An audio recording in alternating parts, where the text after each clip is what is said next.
नमस्कार, मेरा नाम है डॉक्टर पूरू धवन और आज इस वीडियो में हम बात करने वाले हैं नेचुरोपैथी थेरेपीज़ के बारे में और जानेंगे कि कितनी मददगार होती हैं ये नेचुरोपैथी की थेरेपीज़ जो कि हमें अक्सर देखने को सुनने को मिलती हैं।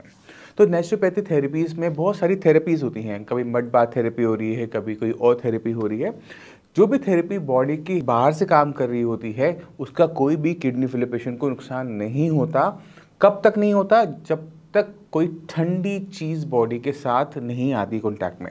मान लो कि आप ठंडे पानी में नहा लिए या फिर आपने मड बाथ में आपने लिया और उसके बाद बॉडी बहुत ठंडी हो गई या फिर आपको बुखार आ गया, तो उस कारण से आपका जो किडनी लेवल है वो जंप जरूर कर जाएगा।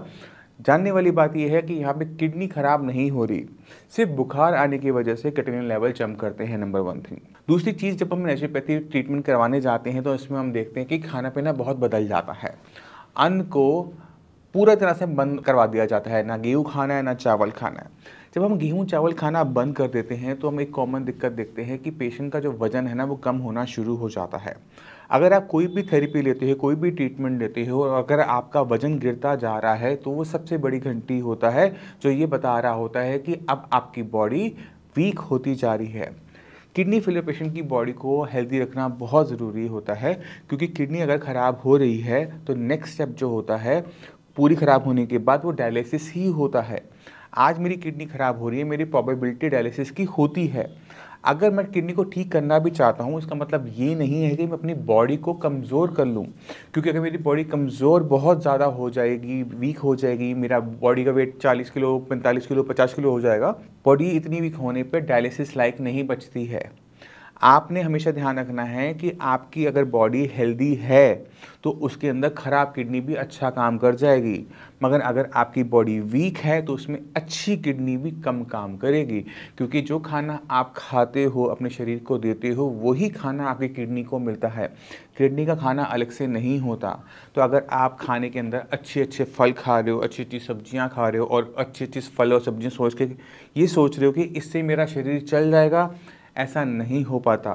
आप जब बीमार हो, आपका बॉडी अगर वेट लूज़ करना स्टार्ट कर देगी तो आपकी बॉडी में वीकनेस बढ़ेगी, खून कम होगा, आपकी बॉडी में टोटल प्रोटीन कम होगा, पैरों में सूजन आएगी और वो सूजन फिर जब पैरों से निकलते हुए फिर आपके लंग्स में पानी भरना शुरू हो जाता है। आपने हमेशा ध्यान के रखना है, आपने अपनी बॉडी को हेल्दी रखना है। अगर आप बीमार नहीं होना चाहते, किडनी फेलियर के पेशेंट नहीं बनना चाहते, तो नेचुरोपैथी से आप शुरुआत कर सकते हो। मगर अगर आपकी किडनी ख़राब होनी शुरू हो गई हैं और आप सोच रहे हो कि खाना पीना रोक कर सिर्फ फ्रूट्स पे जाकर या फिर अनाज पूरी तरह से बंद कर कर मेरी बॉडी सर्वाइव कर जाएगी या फिर मेरा डायलिसिस नहीं होगा मुझे, तो ये आप गलत फहमियों में जी रहे हो। आपको समझने की ज़रूरत ये है कि अगर किसी भी पेशेंट को हमने डायलिसिस से बचाना होता है तो हमारे पास एक ही रास्ता होता है, वो है किडनी की फंक्शनिंग को बढ़ाना। किडनी एक कमज़ोर ऑर्गन है एक किडनी फेलियर पेशेंट की बॉडी में, उसको हमें खाना देना पड़ेगा। जब हम उसे खाना देंगे तो वो काम अच्छा करेगी, जब उसे खाना ही नहीं देंगे तो कम काम करेगी। तो अक्सर हम क्या देखते हैं, अगर पेशेंट खाना पीना बहुत कम कर देता है, फ्रूट वेजिटेबल्स पर ज़्यादा रहता है, अनाज पूरा बंद कर देता है, वेट लॉस कर रहा है, तो शुरुआती कुछ दिनों में हम देखते हैं कि किटनिन जो है वो थोड़ा सा घटता है। पेशेंट की बॉडी वीक फिर भी साथ साथ हो रही है। अब किटनिन बहुत तेज़ी से बढ़ना शुरू होता है, पेशेंट की बॉडी बहुत ज़्यादा वीक हो चुकी होती है। ये इसलिए हो रहा था क्योंकि पेशेंट ने खाना ढंग से खाया नहीं, पेशेंट की बॉडी में वीकनेस है। जब पेशेंट की बॉडी में वीकनेस है तो कि किडनी में भी ऑटोमेटिक तरीके से वीकनेस बढ़ गई। इसी वजह से जो किडनी का काम करने की क्षमता है वो और घट गई और लेवल हमारे गए बढ़। तो हम हमेशा अपनी बॉडी को एनर्जी देते हैं। जब हम बीमार होते हैं, बुखार होता है, तो हमें खाना मम्मी कहती है ना, खा लो, खाना पीना छोड़ना नहीं है, खाना पीना छोड़ दोगे तो और वीकनेस आएगी। सेम फंडामेंटल्स किडनी पेशेंट पे भी लगते हैं। बीमारी पेशेंट को कमज़ोर कर रही है, खाना पीना अगर आपने कमज़ोर करने वाला खाया तो आप परेशानी में फंसोगे। आपको बस ध्यान रखना होता है वो है अपनी प्रोटीन की मात्रा में कि कितना प्रोटीन आप डेली बेसिस पे ले रहे हो। मान लो कि आप किडनी फेलियर के पेशेंट हो, प्रोटीन की मात्रा ज़्यादा इंटेक कर रहे हो तो आपका किडनी लेवल बढ़ेगा। क्यों बढ़ेगा? यहाँ किडनी खराब होने से आपका क्रिएटिनिन लेवल नहीं बढ़ रहा। क्रिएटिनिन लेवल इसलिए बढ़ रहा है क्योंकि आपने जो प्रोटीन का खाना इनटेक किया था वो क्रिएटिनिन में ज़्यादा कन्वर्ट हो रहा है। हमने ध्यान ये रखना होता है कि हमें प्रोटीन की जगह अपने खाने के अंदर कार्बोहाइड्रेट्स डालने पड़ते हैं, और कार्बोहाइड्रेट्स का जो सबसे अच्छा सोर्स होता है वो है आपके अनाज, गेहूँ और चावल। तो अगर आप अपने गेहूं चावल को बनाए रखते हो तो भी आपका क्रिएटिनिन लेवल बहुत अच्छी तरीके से डाउन होता है, बिना वेट लॉस के, बिना वीकनेस के। मैं आपको कुछ पेशेंट से मिलवाना चाहता हूं जिनको मिलकर आपको पूरा आइडिया लग जाएगा कि आपका खाना किस तरह से आपकी मेडिसिन बनकर काम करता है। आपको सही चीज़ों पे एक्ट करना पड़ता है और आपको रिजल्ट्स मिलते हैं बहुत ज़्यादा फैसिनेटिंग। तो रमेश जी, पहले ये बताइए, आप रहते कहाँ हैं? अलवर डिस्ट्रिक्ट। अलवर में रहते हैं। और आपका ट्रीटमेंट शियास में कब शुरू हुआ था? फरवरी के आसपास में। फरवरी में। हाँ। और क्रिएटिनिन के लेवल्स आपके डायलिसिस से पहले कितने रहते थे? 17 के आसपास। 17 के आसपास। और हफ्ते में कितनी बार डायलिसिस हो रहा था फरवरी में? फरवरी में 3 बार। 3 बार डायलिसिस करवा रहे थे।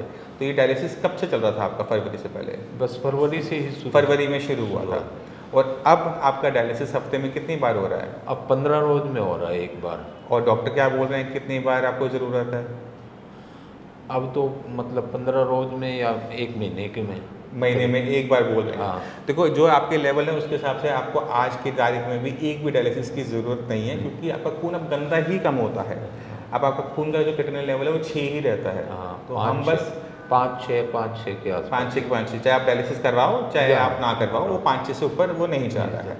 तो आपने खुद देखा, अगर हम अपनी किडनी पे काम करते हैं, सही तरीके से उसको हम सपोर्ट देते हैं, तो ना सिर्फ आपका डायलिसिस बंद होता है बल्कि क्रिएटिनिन भी बढ़ना बंद हो जाता है। मगर ज़रूरी बात है कि रमेश सिंह जी यहाँ तक पहुँचे ही क्यों, है ना? किडनी को ऐसा क्या हुआ कि किडनी ने काम करना बंद कर दिया? तो जो हम आपके रिकॉर्ड्स देख पा रहे हैं उसके अंदर आपका जो मेन कारण था वो था आपका बढ़ा हुआ ब्लड प्रेशर। जो आपका ब्लड प्रेशर बढ़ा रहता था उसकी वजह से किडनी को थोड़ा थोड़ा नुकसान होता जा रहा था, जिसकी वजह से किडनी जो इतनी ख़राब हो गई कि उसने काम जो फरवरी में बिल्कुल भी काम नहीं कर रही थी जी। इसी वजह से क्रिएटिनिन आपका 17 के आसपास टच कर रहा था। तो जब आपने ट्रीटमेंट शुरू किया तो उसके बाद जैसे जैसे किडनी काम करने आई तो नंबर ऑफ डायलिसिस कम हुए, क्रिएटिनिन कम हुआ। अब आपको किसी भी डायलिसिस की ज़रूरत नहीं है। वजन तो इतना ही चल रहा है, 71, 1-2 किलो कम ज़्यादा। किसी टाइप की कमजोरी शरीर में नहीं, कोई खास नहीं है। खाने में क्या आपने दालें बंद करी? नहीं, दाल भी खा रहे हैं, लौकी खा रहे हैं, सारी सब्जियां खा रहे हैं। हाँ। कोई अनाज बंद किया आपने? नहीं। गेहूं बंद की, चावल बंद किया? नहीं, चावल भी लिया, गेहूं भी लिया। अब शरीर बढ़िया से चलता है? हाँ, ठीक है अभी। तो आपको ध्यान रखना है कि आपको अपना वजन नहीं गिराना, आपने अपने आप को कमज़ोर नहीं करना, क्योंकि अगर हमारे शरीर में कमज़ोरी आ जाती है तो डायलिसिस को झेला नहीं जाता।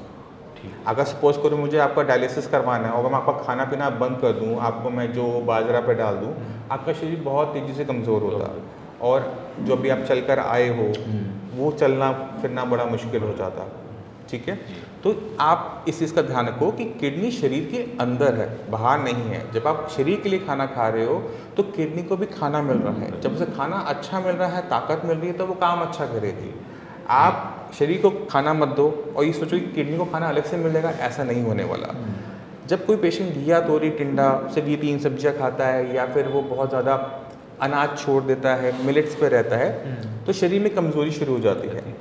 ये कमज़ोरी शुरू में आपका वजन गिराएगी। वजन गिरने की वजह से क्रिएटिनिन डाउन होता है। हर 5 किलो पे 1 पॉइंट क्रिएटिनिन का कम हो जाता है।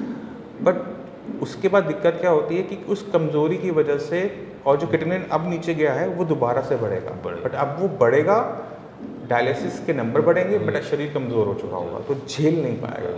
तो आप इस चीज़ का ध्यान रखेंगे। जिस तरह से रमेश चंद जी ने सही तरीके से अपना डायलिसिस बंद किया है, इसी रास्ते पे आपने चलना है। अपने शरीर को कमज़ोर नहीं होने देना है, खाना पीना नहीं छोड़ना है, अनाज नहीं छोड़ना है, दालें नहीं छोड़नी है। ठीक है जी।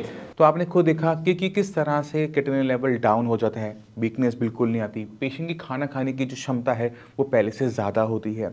आप हमेशा ध्यान रखो कि अगर आपकी बॉडी में एनर्जी है ना तो आपकी किडनी को एनर्जी मिलेगी, बट अगर आपकी बॉडी ही वीक है तो उसमें आपकी किडनी काम नहीं करने वाली बहुत लंबे टाइम तक।